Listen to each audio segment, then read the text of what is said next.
keeps it himself, has a first down, and Ottawa will be first and touchdown to go from the Winnipeg 7-yard line. Blue Bomber fans, of course, won't get all wrecked about this because Ottawa scored the first touchdown in the game in Winnipeg. Well, that's true, but they put together a pretty nice drive after that short punt by Bob Cameron. J.C. Watts, nice play selection. Nothing too fancy, just straightforward, easy passes to complete and let the receivers do it. This is where Ottawa's had problems, though, getting the ball into the end zone. J.C. Watt's pass is caught. Hall, the newcomer in that lineup, number 18, Steve Hall, is tackled by Ken Haley, but he's inside the 5 at about the 2.5-yard line. I was having a look at Steve Hall in the warm-up. He's nice, 6'1", 195-pounder. That's a good target, and he goes down low, makes a nice catch. Reminded me a lot of the fellow sitting on my left, Leif Pedersen. Really did, Leif. When I looked out on the field, the kid reminded me of Well, I'm glad to see you caught the ball. Yeah, right. Second down from just inside the 3-yard line. And the pass is caught by Zeno, but he does not get in. Good play by Scott Flagel to make sure that the Ottawa receiver is stopped at the 1-yard line. Now what do? They're bringing the Hogs in.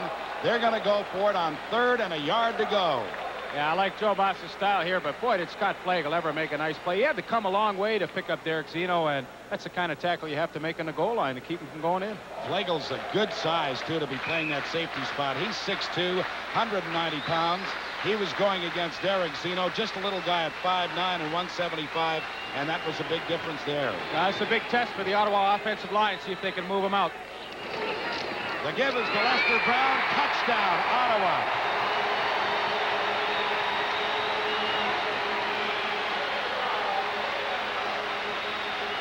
Well, that's a great start by the Rough Riders because, first of all, their special teams contained Winnipeg inside their 20. Then their defense shut down Winnipeg in their first 2 offensive plays. Then their offense took over and moved the 45 or 47 yards they had to go for the touchdown. Well, if you sat down before the game and Joe Moss said to the team, this is what I'd like to do, this is exactly what happened. A very meticulous drive culminating in that nice 1-yard touchdown run. The point after by Dean Dorsey is good. The Ottawa Rough Riders have gone in front 7-0. We'll take a look at that touchdown one more time. Well, Nick Benjamin and Roger Catlin on that right side just do a great job pushing. As a member of the Ottawa Rough Riders, and he culminated that fine 43-yard drive that took Ottawa 8 plays to get it into the end zone. And Dorsey's kickoff is taken a yard in the end zone by Glenn Steele.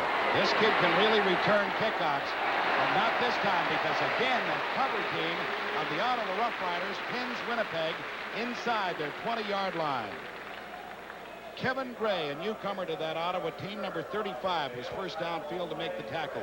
Gray in the lineup this afternoon, replacing JoJo Heath on the corner. The defensive line, you saw the newcomer, Gary Lewis. He is not Lloyd Lewis's brother, but they make up half of that front 4 for Ottawa.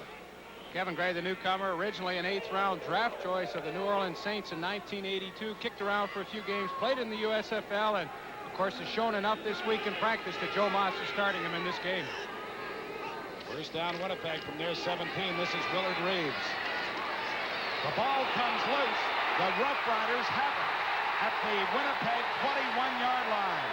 The recovery is made by Lamont Meacham as Willard Reeves coughs up the